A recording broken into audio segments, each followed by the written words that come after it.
Good morning. You're listening to, I'm going to start over.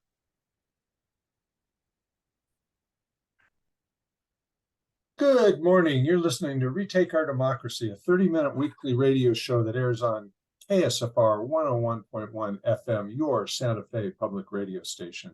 And I'm Paul Gibson, the host of Retake Our Democracy. Today, I'll be speaking with Tom Solomon from 350 New Mexico. Tom has his hands in so many pots this year, it may be difficult to cover all he has to say, but we'll try to cover modernization of the legislature, hydrogen, and geothermal. We'll get to Tom in just a minute, but first, a couple of quick announcements. Last week, I spoke with Senator Jeff Steinborn, sponsor for SB 53, the Storage of Certain Radioactive Waste Act. We discussed, sexy title, huh? We discussed the Fed's plan to ship the nation's high-level radioactive waste to New Mexico. We discussed the nature of the waste and its risks to New Mexico and why Senator Steinborn has introduced this legislation to prevent Holtec from making billions while subjecting New Mexico to being a national sacrifice zone again. I want to remind you that if you're listening to this show while driving around town and miss any of the show, you can watch the full YouTube recording of this show and any prior interview by going to retakeourdemocracy.org and clicking on the Retake on the Radio button on the lower right side of the homepage. And yes, the recordings are on YouTube, so not a podcast. You get to see the interview. You'll find recordings of all our previous shows listed in chronological order. Retake takes pride in delivering compelling interviews on a weekly basis on important topics. So when on the Retake on the Radio page, take some time to review some old interviews too. Good stuff there. The session is in high gear, so we have resurrected our weekly Zoom huddles, with the next being this coming Wednesday, February 22nd at 6 p.m. Each week, we discuss developments in the legislative process and offer updates on any of the bills we support. Together, we also develop messaging and advocacy strategy for passing those bills. Huddles are highly interactive and offer a great way to connect with other advocates. So join us. It's nice to not feel alone. So join us and learn more about how the legislature works and how you can lobby effectively. You must register to attend. To get more information and a link to register, go to retakeourdemocracy.org and click on the actions and events in the homepage banner. You'll find the info and a link near the top of the page. Before we get started, I want to also acknowledge that we are conducting this show on stolen Tewa land, and I want to thank our Tewa neighbors for being such good stewards of the land. We could learn much from their custodial caring for land, water, and air, and we better learn it soon. Okay, let's meet Tom Solomon. Welcome, Tom. I think it's been about a year since you've been on the show, so welcome back. Thanks, Paul. Glad to be here. Okay, well, I like to let our guests introduce themselves. So how about you tell us how and why you became involved with environmental advocacy generally and 350 New Mexico more specifically? I think it probably dates back to the late 80s when there was the beginning of some significant news coverage of, the crisis of global warming. And Dr. James Hansen testified before the U.S. Senate, and 350 co-founder Bill McKibben wrote one of the earliest books on global warming called The End of Nature. And it was just starting to become covered in the press, and I became aware and read about it. And I was, working in this industry at that time, but started learning about it and advocating for it. And as a father of 3 girls, becoming very concerned about what their future was going to look like in this warming world that has just continued to warm since then. And the reason I got together with 350.org was partially because of Bill McKibben's book and his writings, which are really excellent, but also because 350.org is really the main climate-only focused advocacy organization. And I liked his confrontational approach, taking on the fossil fuel industry directly as the major bad actors that are driving global warming for the climate. So that's what took me to where I am today. And I've been active with the New Mexico chapter of 350.org since late in 2011, 2012. Yeah, and you've been doing great work, especially your work on hydrogen. We'll get to that in a minute, though. We're going to focus on environmental issues today, but I'd be remiss if I didn't discuss your involvement and leadership on the modernization of the legislature initiative. How did you become involved in that? And tell us briefly what it is and why you feel it is so important. Well, modernization of the New Mexico legislature is, I think of it as a three-legged stool. It has to do with paying our currently unpaid legislators a real salary, to lengthening the session so that there's more and more effective time to get work done, to pass the bills that we need to pass, and to provide the legislators with some paid district staff so that they have help.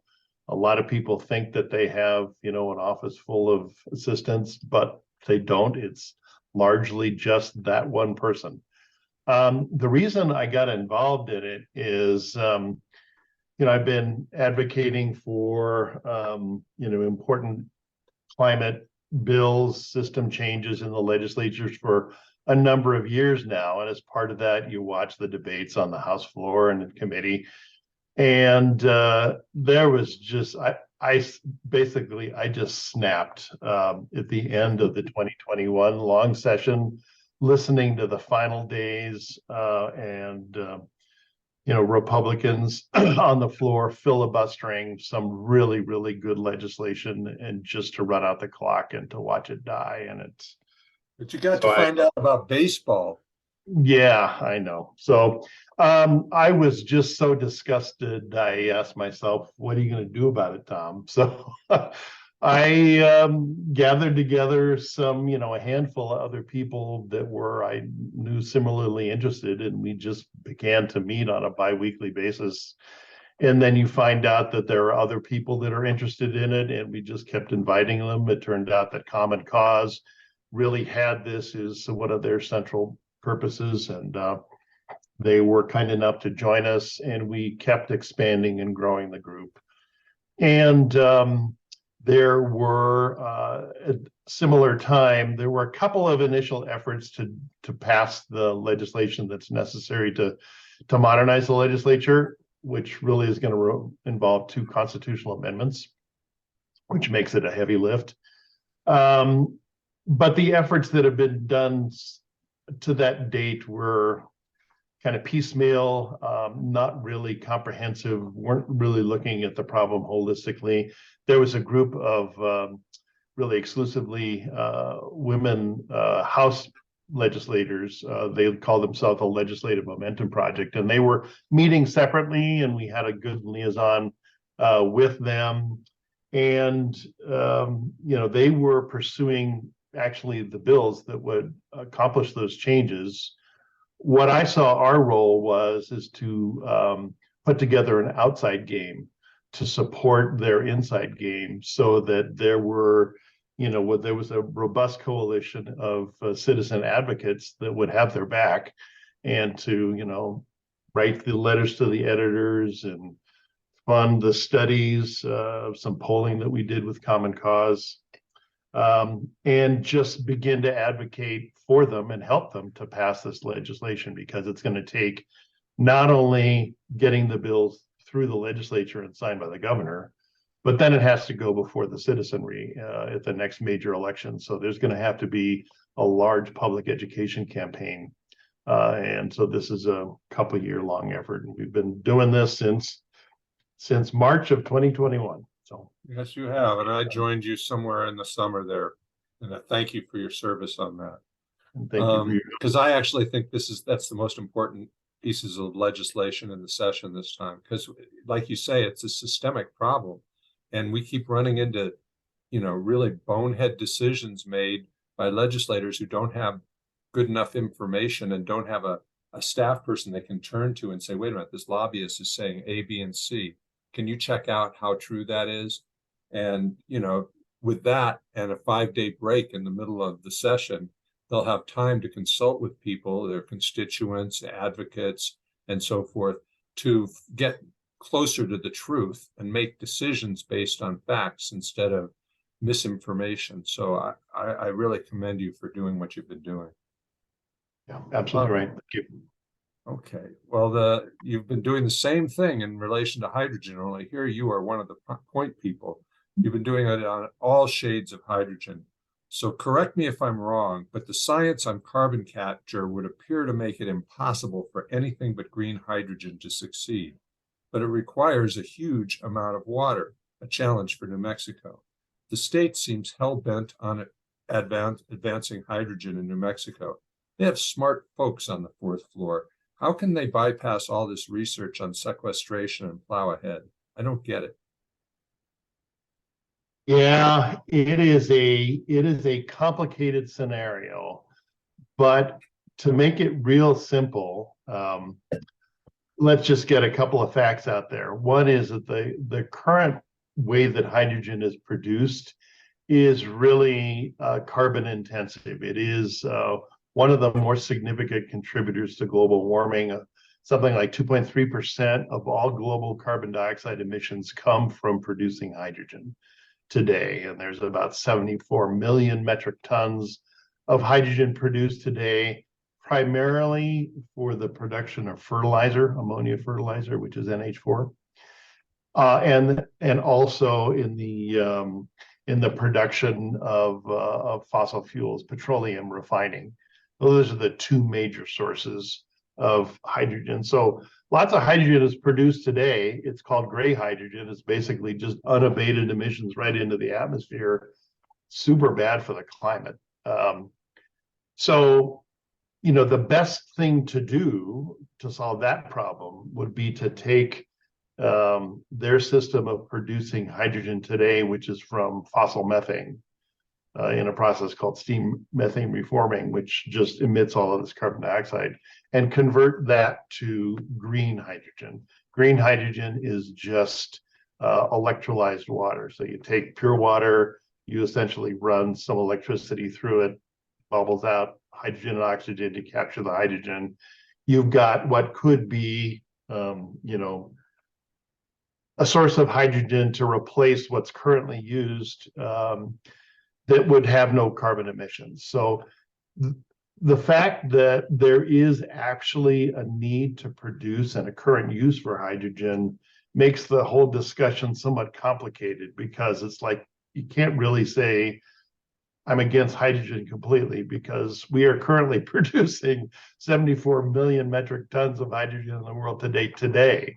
And the best thing to do would be to convert that to, non-polluting hydrogen. Well, just because they're doing it doesn't mean it doesn't make any sense to be opposed to it. Well, you do need fertilizer. I mean, it's if we didn't have fertilizer, it would be hard to sustain the human population. The reason why it is an issue and a real source of conflict in the state of New Mexico is because of this push by the fossil fuel industry, mostly the natural gas or methane industry, to expand their market. They are looking at a future where we will begin to, build out massive amounts of solar and wind, renewable energy generation, which will ultimately shut down gas-fired power plants, one of their major revenue sources.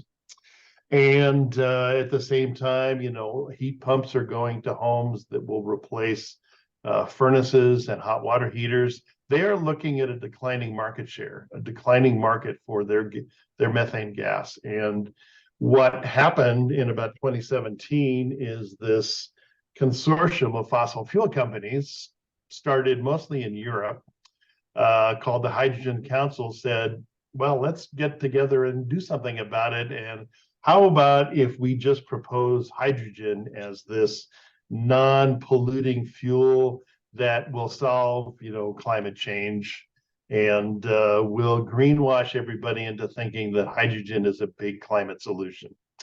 In small ways it can be, but what they are basically looking at doing is saying, we're going to produce lots of hydrogen from methane, our major product, And we're going to convince everybody that it's better than sliced bread. It's a climate solution. And they have had this enormous marketing campaign going on for years and years now. It's been effective in Europe. It's been effective in the United States. It was so effective that it convinced the U.S. Senate to put a bunch of hydrogen incentives into one of the recent bills that was passed last year, the infrastructure law. And so there's about $9 billion in hydrogen incentives in the infrastructure bill. And that is one of the major reasons why the state of New Mexico and some of our politicians are looking at wanting to produce hydrogen from methane in New Mexico, because, you know, we are a major producer of methane, aka natural gas. And the play is to build a hydrogen hub in this state, build facilities to convert fossil methane into hydrogen, and claim that they will capture some of that emitted carbon dioxide, bury it underground in a process called carbon capture and sequestration, or CCS, and say it's all good and it's going to be clean. But you look into the details of whether that's really going to work or not, and does it have a history of being effective, and the whole story kind of falls apart. That kind of, totally. But I would say the major weakness from a climate standpoint is that methane itself is a major and important global warming gas. It is 86 times as powerful in terms of warming the climate over a 20-year time frame as is CO2, carbon dioxide. And by saying we're going to increase the production of methane in order to use it for fossil hydrogen, you're saying we're just going to extract more of this natural gas methane, and all of the leakage that occurs from the fracking fields and the compressor stations and the pipelines and the distribution network just increases the amount of methane in the atmosphere. And the IPCC says that methane is causing about 25% of all global warming. So there are a couple of important scientific papers that basically lay that case out, that say if you're going to produce fossil hydrogen, also known as blue hydrogen, from methane, you're essentially going to increase the impact of global warming. And so rather than hydrogen in that case being a climate solution, it adds to the problem. And so that is one of the many reasons why we are opposing it. New Mexico in particular is a really bad place to propose doing it, because no matter how you produce hydrogen, it uses a lot of water. And as we all know, New Mexico has been in a long-term drought for 5+ years now. And we've had a recent good spell of precipitation, but the long-term trend is drought, and water is increasingly a precious resource. Doesn't make sense to produce hydrogen of any color in New Mexico. So you've made such a good case for this, and I've done the same thing on a research piece we have, and I've given it to Kinney and Probst and said I'd be interested in your reaction, because those are smart people. They must see this contradiction. They must see that this isn't going to work and that it's going to cause more global. But when they stand in front of committees, they don't betray any doubt whatsoever. What's up with that? I wish I knew. I think part of the answer, there's a couple of pieces of the answer. One is, you know, there is potentially up to $2 billion of investment that could go to a consortium of hydrogen hubs. That's a big pot of federal money. That is an incentive. That's one. Two is that our research labs, Sandia Labs in particular, have put out a lot of position papers promoting the use of hydrogen and basically downplaying the dangers. And that is a second factor. The third factor is the complication of telling the story, because in some small ways, there are some uses of hydrogen down the road, if it were only green hydrogen, that could and probably would be important to decarbonize a few industrial sectors, like making steel, replacing, the ammonia production that we talked about earlier, the current uses of gray hydrogen, and a couple of other things. Ocean shipping is a possibility. Long distance air transport is another possibility. But those are really third order problems for the climate.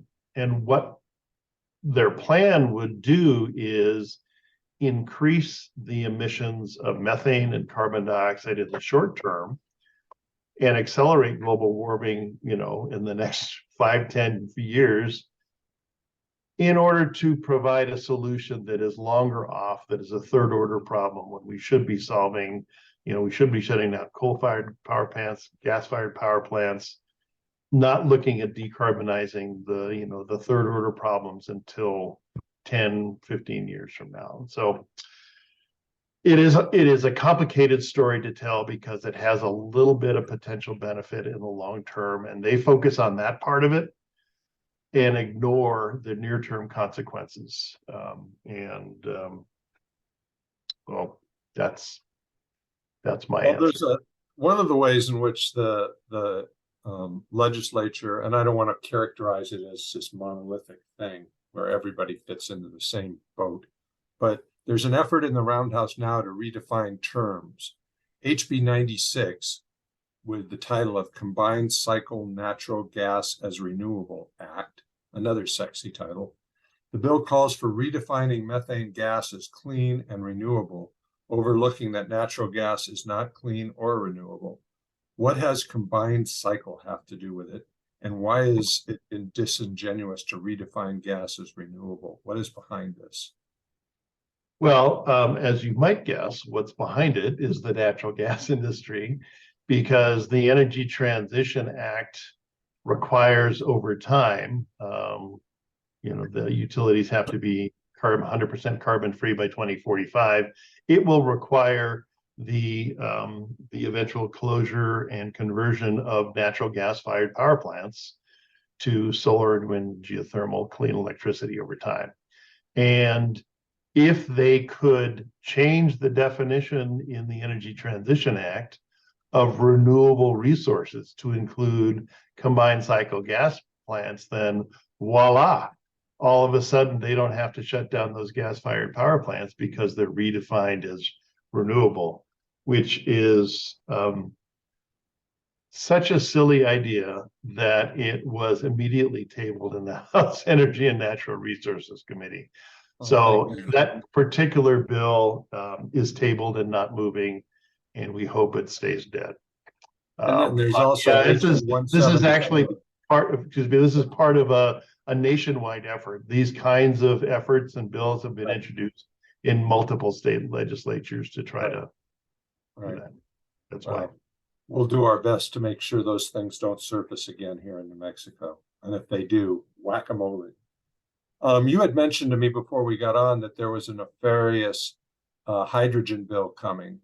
Do you want to spend any time on that, or do you want to pivot to geothermal? I'll cover the hydrogen bill real quickly. So the first one that I think we're concerned about is HB 174, the underground injection fund, and I think you've highlighted that as a problem that would basically, accelerate the ability for the state of New Mexico to do carbon capture and storage for fossil methane hydrogen production. The second one that we're concerned about that is a little sneakier is HB 213, the Public-Private Partnership Act, and it would allow in statute the creation of public-private partnerships. Ostensibly, it would apply just to road transportation and broadband, which you could say on its face are good things to promote. But what we suspect is that this is a way for the state of New Mexico to provide $30 million to build out the public infrastructure, the roads and broadband internet for a hydrogen hub. And so concerned about that. And who's the sponsor? Representative Lundstrom is the sponsor of that bill. I wonder why we're suspicious. All right. Well, we've got about 2 minutes, so I want to give you a chance to tease our audience about geothermal. It's good. I think it's nice to move on to something we can support. It gets old swatting flies and lies. I had a conversation with Senator Bill Sewells the other day, and he is very excited about the potential of geothermal energy. In speaking with you, you mentioned that, as with hydrogen, there are different flavors of geothermal. Can you first explain the kind of geothermal being advanced by Sewells, and then contrast it with the form of geothermal about which you are most excited? And we may not be able to get through that full answer, but give it a start. I'll see if I can give you a quick thumbnail sketch. So, and the main bill is Senate Bill 8, but the geothermal that Senator Sewells is talking about is ground source, ground coupled heat pumps. And very simply, that is using the Earth's natural stable heat somewhere around 55 degrees Fahrenheit that is not far underground. If you dig down, 20 feet, the Earth is at pretty constant temperature no matter where you are. And if you run a series of pipes down into the Earth at, that depth or deeper, you can basically capture a stable temperature and then recirculate that fluid back up into a building and then use a heat pump to use it as a source of either cooling or heating. And of course, in the summertime, 55 degrees Fahrenheit would be a nice source of cooling for a building. In the wintertime, 55 degrees Fahrenheit still has plenty of heat in it for a heat pump to extract to heat a building. And so by installing ground coupled heat pumps, especially in large buildings like apartments or college dorms, government buildings, really makes sense to do that investment up front when you're building it to ultimately eliminate the need to purchase and buy natural gas for furnaces or hot water heaters. And you really save on your gas bill because you don't have a gas bill. And electricity. That sounds like a plan, given that ours just went up about 75% last month. We're out of time, so I'm going to have to say goodbye on the radio to Tom, but we're going to get back on YouTube here and finish the discussion of geothermal. And I think he has a lot to say about it, and I think it has a lot of potential. So if you're listening to this on the radio, be sure and check it out at retakeourdemocracy.org, Retake on the Radio on the right side of the homepage. And next week, I'll be back with Amber Wallen. In the meantime, please stay safe, stay healthy, and most of all, stay active. It's the only way we fix this mess. Bye-bye.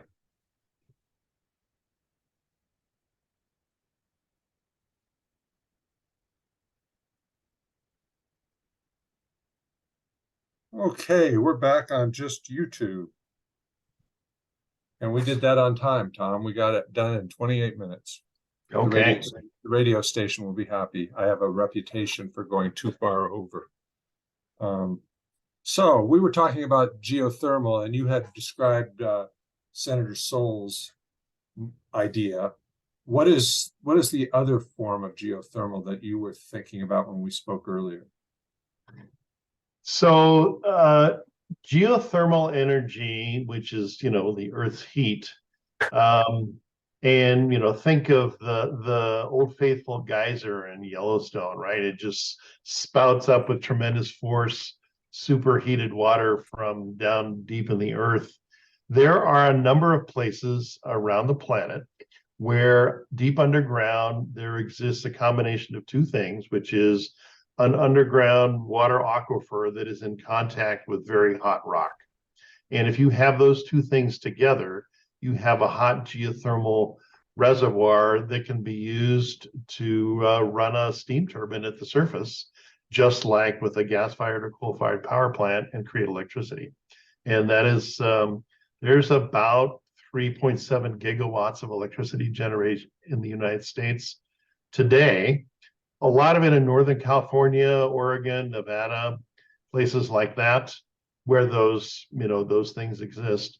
There is one of those in New Mexico at a power plant in southern New Mexico called Lightning Dock. It's a P&M plant. It's pretty small, 15 megawatts. It's near the Boot Heel. It's in the Boot Heel near Lordsburg.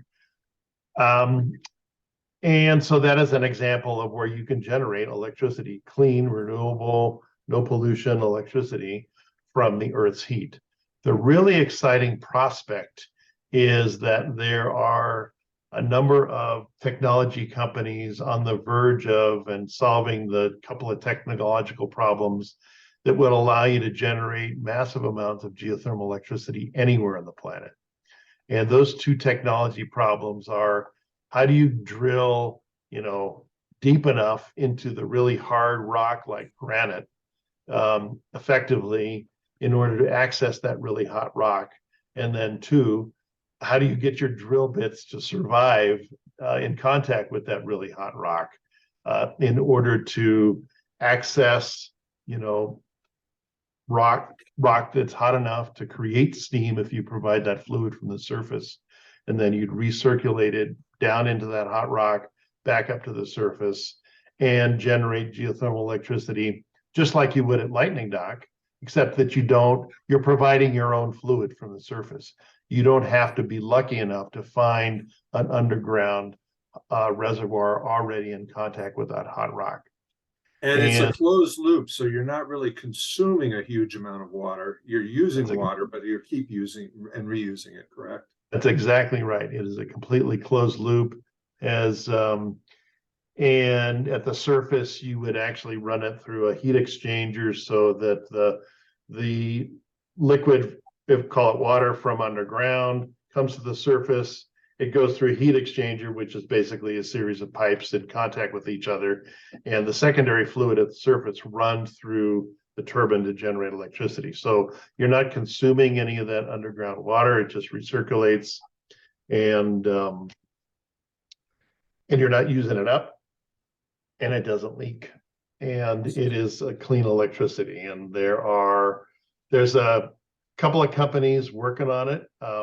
One called Eavor, EAVOR, that actually drilled a very, very deep test well in southern New Mexico near Lightning Dock, 18,000 feet deep. And that's deep. And they successfully tested their technology to the extent that they got a contract to build a pilot geothermal plant, unfortunately in Nevada. But they are demonstrating their technology. You can go on their website, eavor.com, and see some of the really cool photographs and a video of them drilling that test well. And the purpose of the geothermal incentive bills that we're proposing, Senator Ortiz-Pino is proposing, is to put together, let's create a center of excellence for geothermal in New Mexico Tech, provide some more headcount to Energy, Minerals, and Natural Resources so they could administer some geothermal programs, and put $25 million into some grants and revolving loan funds to provide grants to startup companies that want to do business and bring that technology and develop it in New Mexico. And we're thinking that down the road, we could actually develop, 1 to 3 gigawatts of clean electricity in New Mexico, which would be that final 10% of the clean energy portfolio. Because the advantage of geothermal is that it's always on.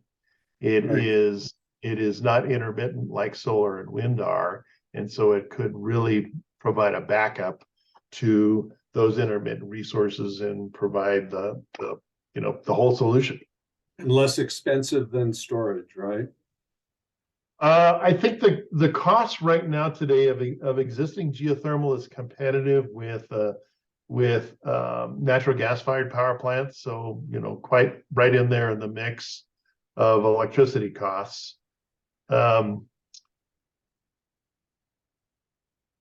Cheaper than storage, I think that's probably true. The thing about storage is that it doesn't actually generate electricity. Right. It just stores what's already generated. And so I'm not, I'd have to look into how you'd compare those costs. But it could replace storage. One of the things about advanced geothermal is that you could actually turn off the recirculating fluid during part of the day. So say you're in the middle of summer, you know, solar power plants are generating more than the electricity grid can handle, and you don't need a geothermal plant running at the same time. You could just stop the recirculation of that fluid. So what happens then is that then the fluid underground in contact with that hot rock gets hotter and hotter and hotter, and it exceeds its steady state temperature. So that when you start circulating it again and generating the power, you get this surge of extra power generation because it's the water that's coming up to the surface is superheated above normal. And so for a period of time, probably measured in a few hours, you could have this surge of electricity, and that is kind of like storage. And as Well, a it's lot of it, exciting. Do you actually think, I mean, is there a way that, I mean, one of the things that I heard about geothermal too, that would be another asset, is that the drilling that is conducted is pretty similar to that goes on in fracking in terms of the engineering part of it. And that therefore people who are losing their jobs as fracking starts to wind down, may it wind down please soon, would be able to get jobs in geothermal. Is that a viable economic plan? it is absolutely one of the advantages that we're touting for advanced geothermal generation. And just looking at that, for example, that test well that was drilled near Lordsburg, near Lightning Dock, that geothermal drilling rig came right out of the Permian Basin and had been previously used to drill fracking wells. So it's the same equipment, it was the same crew, and so it's the same personnel. And yes, we would need to drill quite a number of wells, and it is a just transition path for workers in the oil industry. So, and they don't need to be retrained or anything. They just need, you know, there probably have to be a briefing or something, some kind of training, but not like a whole new career. Right. Okay. I think it depends on the drilling technology, but the basics of it are all the same. Certainly the way Ever does it, it is largely similar. I think they have maybe some differences in the drill bit and the drill casing, but 90+% of all of what they know how to do is applicable. There are some really wild geothermal technologies out there trying to solve this problem, including using millimeter waves to use the wellbore as a waveguide and have like a cyclotron at the surface, and you pump high energy millimeter waves down to the where the drill bit would be, and you pulverize the rock with high energy, laser beams, millimeter waves. So that is a company called Quaise Energy with a Q, if you want to look that up.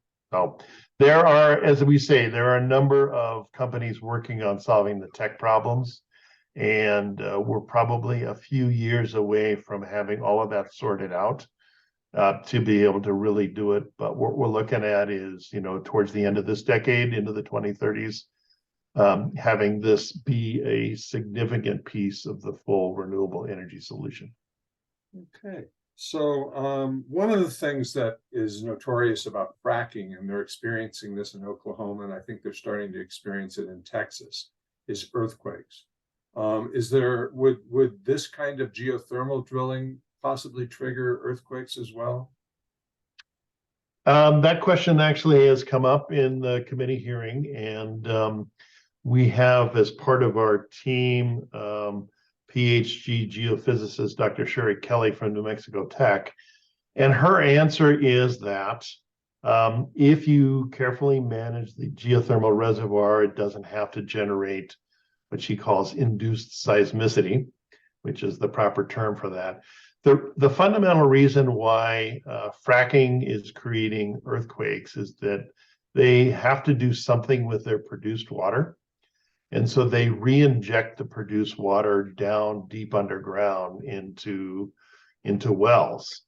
And if you're injecting water down underground where it's not supposed to be, and you're putting it there under pressure, you're basically pressurizing this, the deep subsurface, and that can generate pressure-driven earthquakes. If you're not, re-injecting produced water and you're just circulating it from the surface in a closed loop, there is no reason why it would have to induce seismicity. And so, Yeah, my experience. Go ahead. I would say that there are certainly ways to do it, and most of what we are thinking about and the companies that we've talking to are doing it in a way that would not generate earthquakes. So, of course, but even like anything, you could probably do it poorly. Right. Let's just let Exxon do it.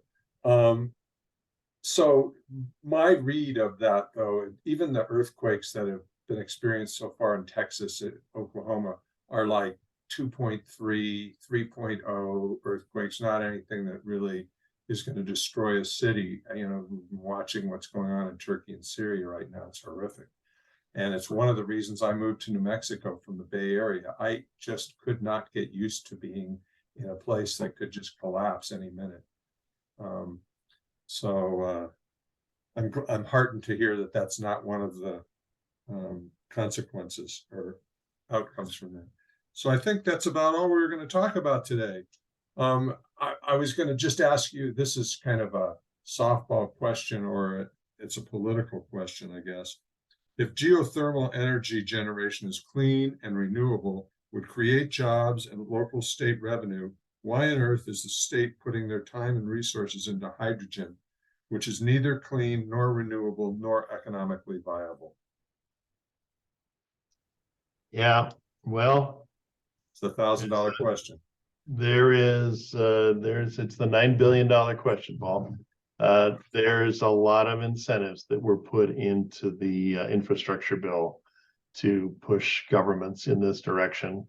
It was one of the, if you remember, the bipartisan infrastructure law is bipartisan. Well, how do you get 60 votes in the Senate when you only got 50 Democrats, and two of them are not as good at Democrats as they should be? Well, you got to get a lot of Republicans, and that was one of the prices of getting enough votes to get it all the way through the Senate and to the president's desk. And so, there's one last question, Tom. Are we going to live to see a day where there's an example of political leadership that actually has courage and makes sense? I mean, it's just, I know you're do the same thing I do in the roundhouse, and you go to these hearings and you leave so frustrated because it just doesn't seem like, research and facts matter as much as they should anyway. Well, Paul, I am not going to publicly disparage any of our legislators at this point, but I think there is a spectrum of legislative leaders that you could support or oppose, and there are definitely some good ones out there. And I'm definitely working with Senator Ortiz-Pino. I think he is a shining light. There are quite a few others. Yes. And we have done some good things in the state, but the very sad fact is the fossil fuel industry is just enormously powerful in the state. And there's something called the resource curse that you can look it up, that we are subject to in the state. And it's something that we have to fight. And over time, we will get ourselves out of this. The question is, can we do it soon enough? Yeah. All right. Well, thank you very much, Tom, for sticking with us for the full interview. I appreciate it. And I'm sure our listeners will too. So I'll certainly see you at the Roundhouse one of these days, probably next week. Take care. Thanks, Paul. Have a good day. So we're back because I stupidly forgot to ask Tom to share information about how you can get more information about 350NM. And so we restarted the recording, and Tom, tell them where they can get more information. Great, thanks, Paul. 350 New Mexico has a website named 350newmexico.org. And a number of the presentations that I was talking about, hydrogen and geothermal, are actually posted right on our website. If you go on the About tab and look at presentations, you can see both a slide deck and recordings of a whole presentation on both of those topics in some detail. So And 350newmexico.org. they are excellent, uniformly excellent. So I encourage listeners to do that and go and check it out. And I'll put something in a blog or in a future blog on geothermal and plug you in this interview and your website. Thanks a lot. Thanks, Paul. Bye-bye.